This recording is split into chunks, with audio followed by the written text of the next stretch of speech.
Caroline Flack took her own life, and social media is filled with loving tributes and words of grief and sorrow. Profile pictures will be changed to her image, yet after all the posts of compassion, the sad thing is that so many people will go back to their normal day and just continue with their lives the way they were before they heard the tragic news. In other words, another person takes their life due to the unbearable media pressure, and nothing will change.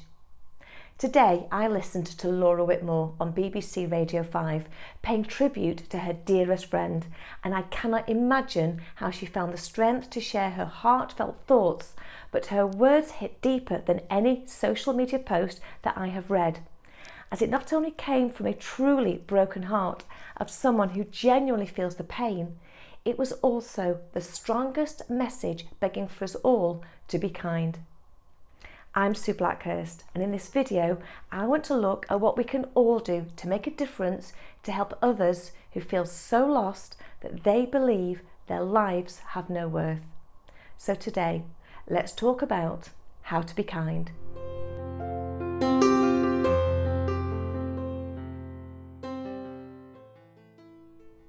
Anyone can do a kind deed here and there, donating to charity or helping a friend out with childcare. But what does it really take to become a kind person? Well, kindness is not about posting words and phrases on social media. It's not about what you say, it's about what you do, and it takes practice to be sincere. Because nobody's perfect, we all get it wrong, and for everyone that agrees with us, someone will disagree, and for everyone that loves us, someone will dislike us. But having different views on people and events is human nature and something that will never change. And to be honest, I think we are all entitled to our own views.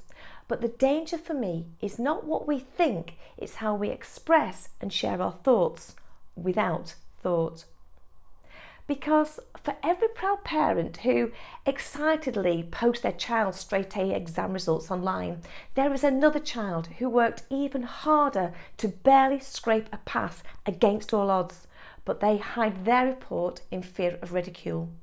For every one of us who has shared the 5-star luxury holiday online, there's a family out there reading your post who are struggling to decide whether the money in their hand pays for heating or food. Now, I'm not saying that it's wrong to share the pregnancy scan to all the women struggling to conceive, but what I am saying is that anyone who has shared any post on social media will have at some time posted something of pride and self-fulfillment, and at the same time upset at least one other person without ever intending to cause any hurt. But social media was created to enable us to share our lives. It was never about asking questions. It was always aimed at gaining self-recognition. The number of friends or followers or likes we had has always been a measure of our value, driving this constant need to be praised.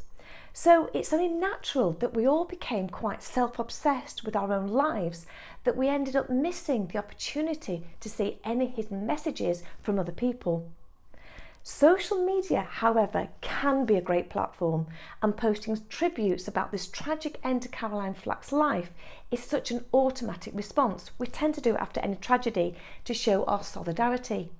But what the majority of us don't do is change the way that we behave and live our lives and learn from the words that we write. So if we post quotes of kindness and love, to make these words really matter, we need to ask ourselves what we can actually do to be kind and make a difference to another person's life, rather than paying lip service and moving on. Many posts on social media have this hidden message because phrases and quotes are always chosen with great care, and the meaning behind them will often tell you that the person posting them is actually just asking for help.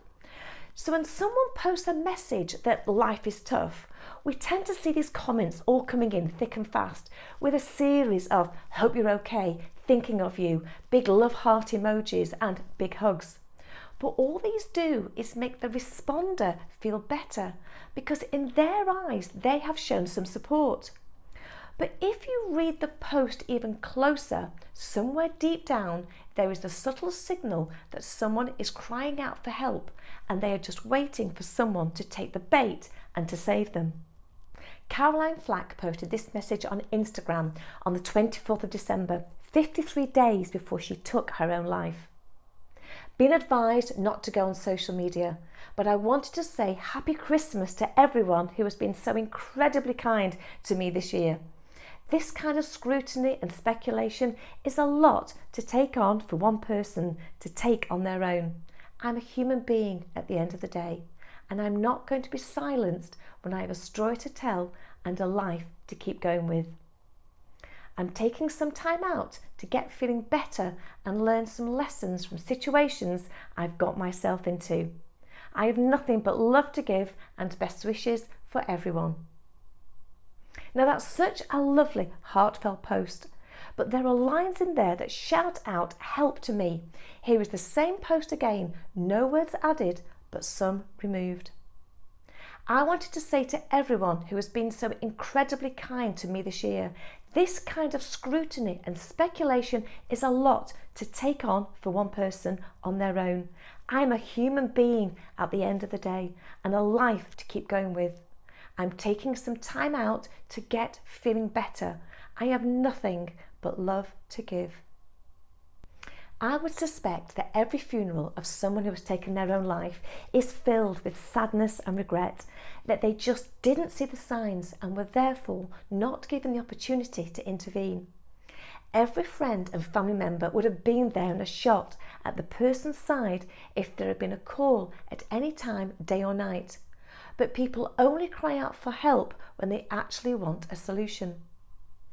I didn't know Caroline Flack or any of her friends or family, and I know nothing more than what we all see in the press about her life, so I cannot make any comment at all on how they are all coping with the circumstances surrounding her death. But what I do know is that it's made me stop and think about my own actions and the times that I could have been kinder. So for me, the best tribute to her life would be to do something good in her name.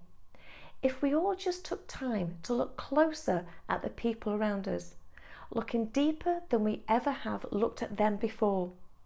No matter where we currently are on the scale, maybe we could all become a little kinder and show those close to us that they are important in our lives before it's too late. For me, the biggest regret must be this outpour of grief for the person who will never know just how much they were loved and how big an unfillable hole they have left in the lives of everyone that they knew.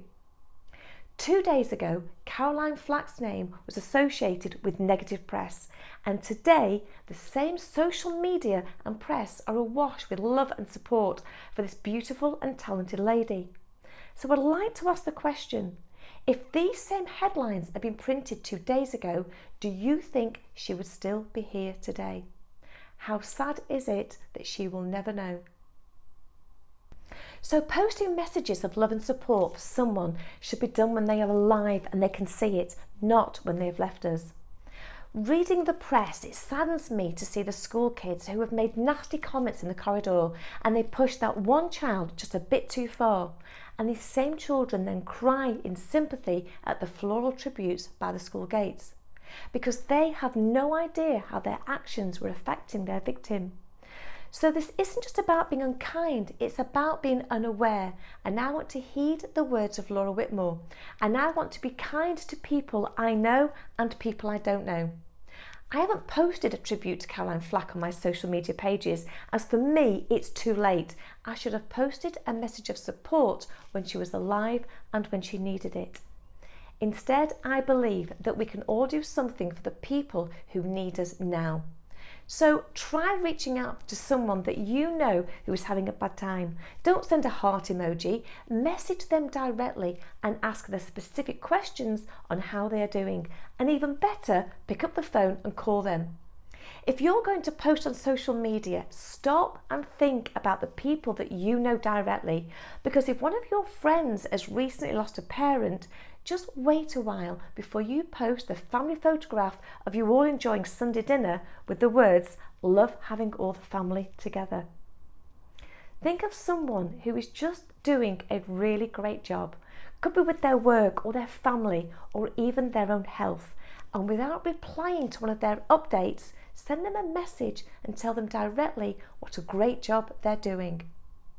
Try to meet up and talk to someone face to face. Take time to listen. It's not your day, it's their day.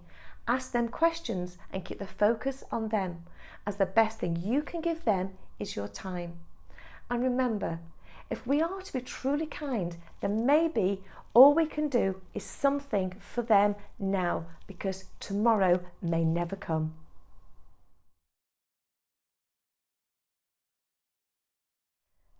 Please don't forget to share this video and subscribe to my channel. Let me have your thoughts in the comments box below. Thank you so much again for watching. I'll see you next time.